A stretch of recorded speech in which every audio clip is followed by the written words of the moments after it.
Assalamualaikum warahmatullahi wabarakatuh. Alhamdulillah, alhamdulillah rabbil alamin. Wassalatu wassalamu ala sayyidina Muhammadin wa ala alihi wa ashabihi ajma'in. Amma ba'du. Sahabat-sahabat Mas Wahyu yang dirahmati oleh Allah, pagi ini kembali saya sapa semuanya. Yang saya hormati, saya takdimi para guru-guru saya, orang tua saya, dan juga para habaib yang akan selalu saya takdimi, selalu saya cintai. Semoga semuanya selalu dalam lindungan Allah Subhanahu wa ta'ala. Dan juga sahabat-sahabatku yang saat ini sedang merantau di luar negeri, baik yang ada di Saudi Arabia, di Malaysia, di Singapura, di Taiwan, di Thailand, di Korea, di Dubai, dan negara-negara lainnya yang tidak bisa saya sebut satu persatu namanya, namun tidak mengurangi rasa hormat saya, rasa cinta saya, rasa kasih sayang saya terhadap kalian semua. Dan juga saya mengucapkan banyak-banyak terima kasih kepada kalian semua yang sudah membantu meramaikan channel ini. Juga pada netizen-netizen yang telah memberikan sumbangsihnya berupa komentar-komentar terhadap setiap video saya, baik itu komentarnya yang mendukung saya maupun komentar-komentar yang nyinyir kepada saya. Semuanya saya hormati, saya ucapkan terima kasih sebanyak-banyaknya, dan mohon maaf bila ada kesalahan kata dari saya.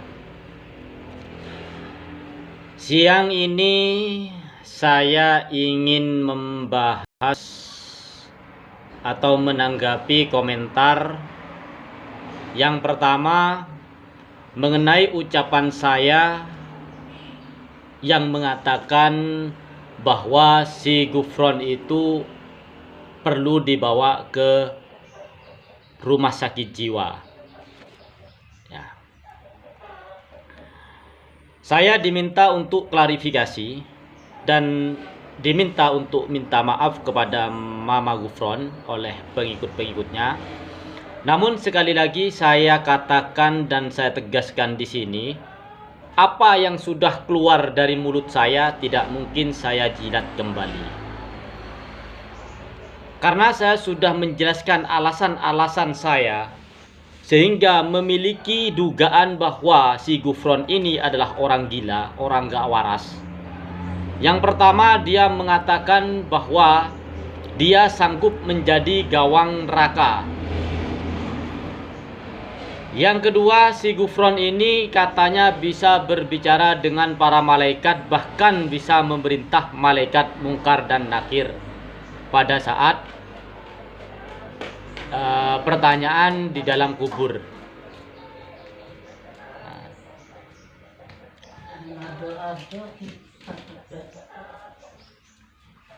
Kemudian yang ketiga, Gufron ini kemarin saya lihat membaca Al-Quran, membuka Al-Quran ya, tapi beliau tidak membaca, cuman membuka.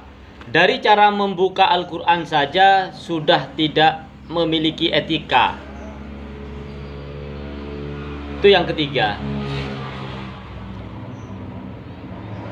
Kemudian yang keempat, saya perhatikan bahasa Suryani yang sering dia ucapkan. Kalimatnya cuma di sekitar itu saja. Ya.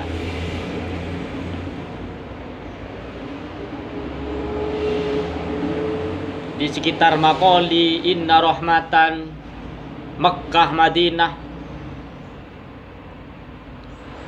Dan makoli-makoli yang diucapkan oleh Gufron ini, setiap dia tampil versinya berbeda-beda. Kadang dia mengatakan kalimat itu adalah bahasa jin. Kadang dia mengatakan kalimat itu bahasa malaikat. Kadang dia mengatakan bahasa itu bahasa berbicara dengan waliullah. Termasuk ketika dia ziarah dengan di makam Sunan Ampel. Saya dengarkan kalimatnya ya cuman itu-itu saja. Lalu dia mengatakan kalimat itu sebagai sabda daripada baginda Rasulullah SAW. Padahal kalimatnya sama, kata-katanya sama, tapi dia tampilkan dalam versi yang berbeda-beda. Terus yang terakhir, kemarin saya menemukan video di mana dia mengatakan bahwa ketika kita tidak melaksanakan sholat, misalnya sholat duhur, maka cukup menggantinya dengan memberikan sedekah kepada 10 atau 20 anak yatim. Maka dosa meninggalkan sholat itu tertutupi dengan sedekah yang ia keluarkan terhadap anak-anak yatim.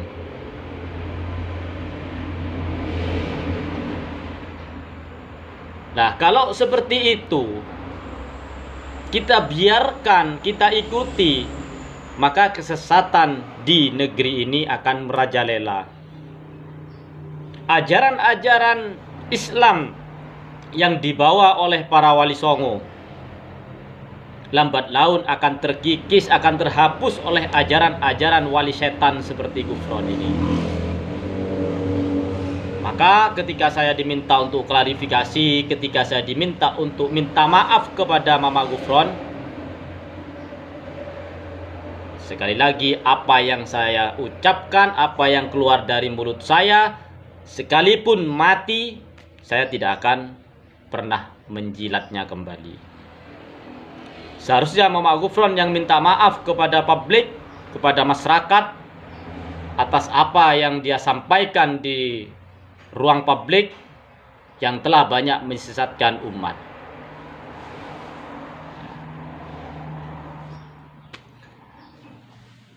Itu poin yang pertama. Kemudian poin yang kedua, setiap tampilan video saya tidak pernah memanggil yang namanya Imaduddin, Fuad Pleret, Abbas Buntet, ya, dan termasuk si Gufron ini dengan panggilan Kiai, panggilan Gus, atau panggilan Ustadz. Kenapa? Karena saya mulai dari lahir sampai sekarang tidak pernah merasa belajar ilmu agama dari mereka. Jadi saya akan panggil itu Ustadz, akan saya panggil itu guru, akan saya panggil itu Kiai. Ketika ada berkesinambungan ilmu dengan guru-guru saya, atau paling enggak dia tidak menjadikan umat ini terpecah belah, tidak membuat narasi-narasi yang bersifat provokatif sehingga terjadi kegaduhan di dalam masyarakat. Itu alasan yang pertama. Alasan yang kedua saya memanggil mereka dengan sebutan namanya langsung, itu karena saya perhatikan mereka yang memulai terlebih dahulu dengan memanggil kiai-kiai yang tidak sejalan dengan mereka, habaib yang tidak sejalan dengan mereka, mereka langsung sebut namanya. Seperti contoh si Fuad Pleret langsung mengatakan Rizik.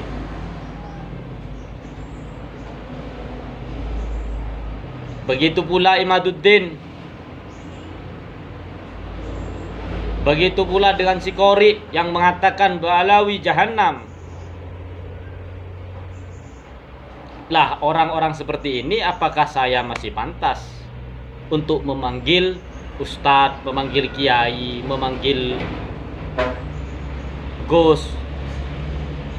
Karena yang namanya Kiai, Ustadz, Gus atau pemuka agama itu bisa kita nilai dari sikap dan perbuatannya.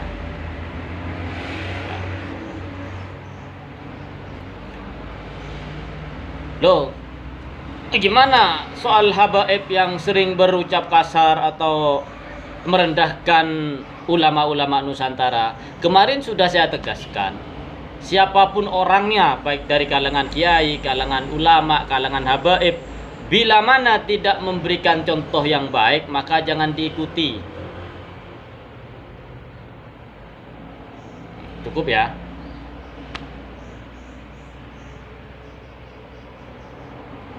Terus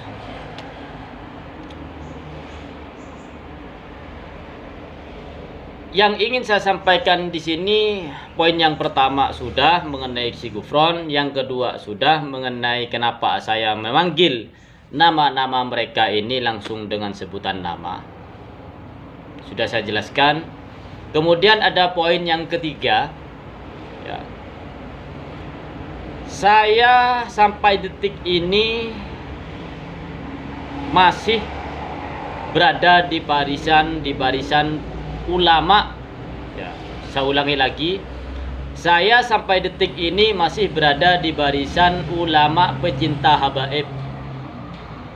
Walaupun saya bukan ulama, saya yang lama, saya bukan ustadz, saya bukan gus, akan tetapi saya terpanggil untuk berada di barisan ulama-ulama yang membela marwah habaib yang saat ini sedang dituduh, sedang difitnah, sedang diadu domba dengan ulama-ulama pribumi. Jadi ketika saya berada di barisan ini, jangan dikira saya tidak mencintai ulama Nusantara. Guru-guru saya banyak ulama Nusantara, banyak ulama pribumi. Hanya saja kelompok provokator-provokator inilah yang sengaja memecah belah, seakan-akan ulama pribumi keturunan Wali Songo itu harus mengusir ulama-ulama dari Yaman yang tergolong atau yang terkumpul dalam golongan para habaib ini. Seolah-olah negeri Indonesia ini merupakan musuh bebuyutan daripada negeri Yaman. Nah, ini adalah kelompok-kelompok provokator yang isinya kebanyakan adalah orang-orang awam yang hanya ikut-ikutan, ya. Ikut Imad, ikut Gufron, ikut Fuad Pleret, ikut Abbas Buntet. Orang-orang awam ini mengira ulama-ulama Nusantara diintimidasi oleh para habaib. Padahal kenyataannya kami semua yang ada di sini, khususnya di daerah saya ini, gak ada masalah antara ulama Nusantara, ulama pribumi, kiai-kiai kampung, kiai-kiai ngaji dengan para habaib memiliki hubungan yang sangat baik sekali.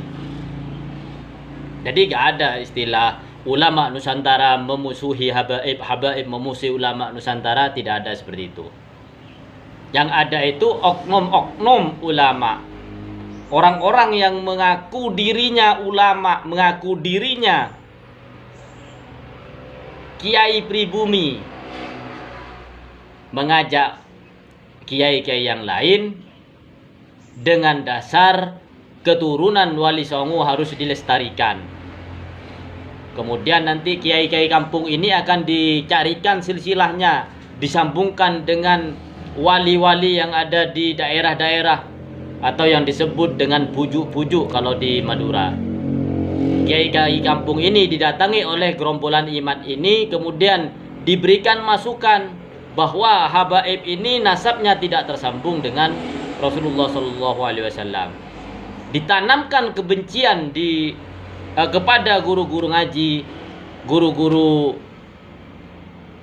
yang ada di kampung-kampung di daerah-daerah yang notabene mereka bukan ahli nasab, hanya sekedar mengajar ngaji, kemudian membantu dalam acara-acara warga. Ditanamkan pemahaman agar tesis yang disampaikan oleh Imaduddin itu adalah benar. Padahal tesis tersebut belum diakui oleh ulama ahli nasab secara internasional. Maka ketika kami nanti menolak kedatangan mereka, mereka akan menyuarakan bahwa kami mengintimidasi atau mempersekusi daripada anggota mereka. Padahal kami hanya ingin menjaga marwah daerah kami, kampung kami, supaya terbebas daripada provokator-provokator yang sengaja ingin bikin kisruh, bikin gaduh, memecah belah antara ulama-ulama pribumi, kiai-kiai kami, guru-guru ngaji kami dengan golongan para habaib.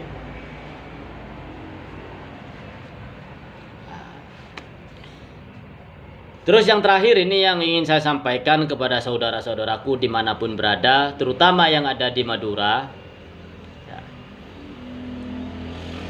Ini saya bicara yang ketiga kalinya, bahwa silahkan kalian mempercayai siapapun, tidak ada paksaan, memilih jalan hidup kalian sendiri. Ulama siapa yang kalian percaya, kiai siapa yang kalian percaya. Kalian mau jadi pengikutnya Gufron, silahkan. Mau menjadi pengikutnya Imad, Fuad, Abbas, silahkan, gak ada larangan. Yang membuli saya kemarin, mengintimidasi saya dari kanan kiri melalui WhatsApp, melalui komentar-komentar di YouTube. Sekalipun 99% kalian komennya nyinyir kepada saya, tidak akan menghentikan saya di dalam memberikan pembelaan terhadap para habaib ini. Jadi kalian silahkan bebas memilih siapapun, kalian percaya dengan habaib, silahkan, tidak percaya pun tidak apa-apa. Oh iya, poin yang terakhir kemarin dari komen itu, yang diteriak-teriakan oleh pengikutnya Imad ini supaya para habaib ini tes DNA. Nah, kan seperti itu yang kalian mau. Maka hal itu sudah dijawab oleh Habib Taufik, ya, yang menjawab. Habib Taufik sudah menjawab pertanyaan-pertanyaan itu. Akan tetapi bila mana kalian memaksa saya yang berbicara, maka begini. Untuk masalah tes DNA, ini kan yang minta Imad pertama kali. Imaduddin Al-Bantani bin Sarman itu mengusulkan supaya para habaib tes DNA, kan seperti itu. Maka kalau saya pikir ini secara pribadi saya, buat apa meladeni si Imaduddin? Kalau nantinya para habaib ini berbondong-bondong, berduyun-duyun semuanya tes DNA, berarti para habaib ini haus akan penghormatan, haus akan pengennya dimuliakan oleh masyarakat, sehingga dirinya ngotot untuk tes DNA. Tapi bagi saya, tidak usah tes DNA pun saya meyakini, karena yang namanya keyakinan ini kan tidak bisa dirubah-rubah kecuali datang dari hatinya sendiri. Dan alhamdulillah hati saya sampai saat ini, saya tidak memerlukan tes DNA untuk mempercayai dan meyakini bahwa para habaib ini tersambung nasabnya kepada baginda Rasulullah SAW melalui jalur Ba'alwi. Sudah, itu keyakinan saya yang tidak bisa dirubah.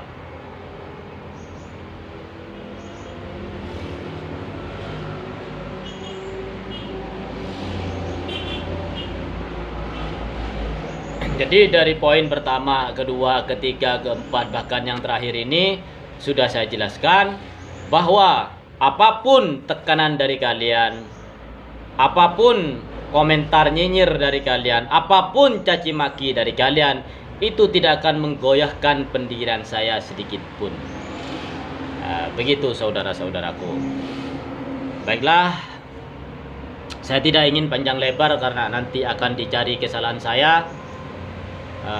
Cukup sekian yang perlu saya sampaikan.